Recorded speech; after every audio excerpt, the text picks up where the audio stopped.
দেখেন কি কয়, দেখেন আমরা সবুজ লাইটের কথা শুনে আমরা দুইবার শেখা গেছি। তিনবারের মধ্যে আমরা এর বাজারকালী বেসিকে লাভ দিয়ে আত্মহত্যা করবো।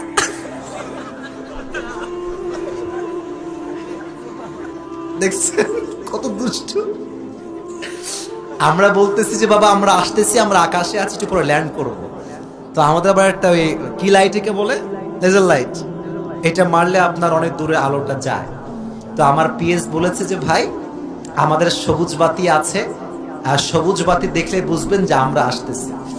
তো ওরা যেই গাড়ি আসছে সবুজ বাতি দেখে মনে করছে আসিফ হুজুরের গাড়ি। তো পরে আমারে পায় না, গাড়ি থেকে ঠকে গিয়েছে। তো আমারে ভয়েস পাঠাইছে, হুজুর এই সবুজ লাইট খুঁজতে গিয়ে দুইবার ছ্যাঁকা খাইছি, আর যদি ছ্যাঁকা এই ব্রিজ থেকে লাভ দিয়ে আত্মহত্যা করবো। তো আসলে যুবকরা হচ্ছে আমার ভালোবাসার জায়গা, আমি হচ্ছে যুবকদের ভালোবাসার জায়গা, ঠিক না?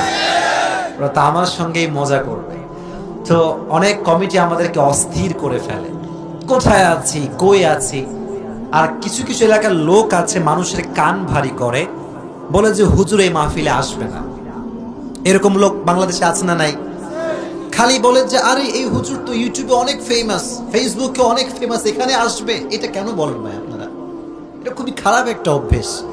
এবং আমি অনেক মাহফিলে যাই উত্তরবঙ্গে, এখানে মানুষজন, যুবকরা আয়োজন করে মাহফিলের, এদের কান ভারী করে অবস্থা খারাপ করে দেয়, বলে না অসম্ভব, আসিফ এখানে আসবেই না।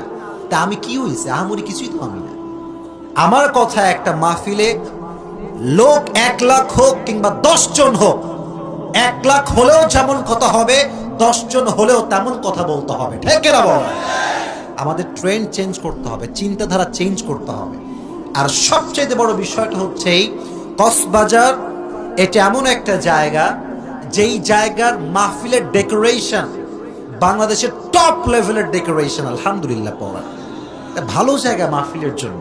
এই জন্য আমরা আসবো আপনাদের কাছে, কোন রকম বিশৃঙ্খলা করবেন না, মানুষের কান ভারী করবেন না, কমিটির চাপের মধ্যে থাকে এই কাজগুলো করলে।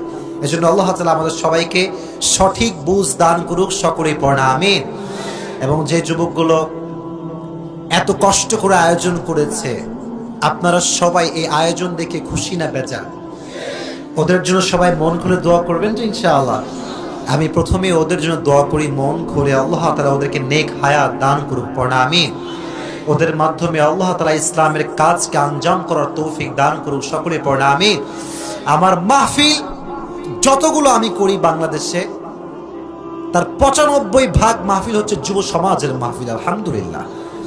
যে যুবক একদিন গানের কনসার্ট আয়োজন করত, মমতাজের গানের আয়োজন করতো, এই যুবকগুলো আজকে সব করে না, কনসার্ট করে না।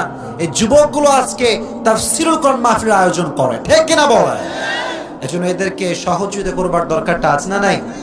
আমি দোয়া করি আল্লাহ তাআলা প্রত্যেকটা যুবকদেরকে নেক হায়াত দান করুক এবং ইসলামের জন্য কবুল এবং মঞ্জুর করুন, সকলেই মন খুলে পড়া আমিন।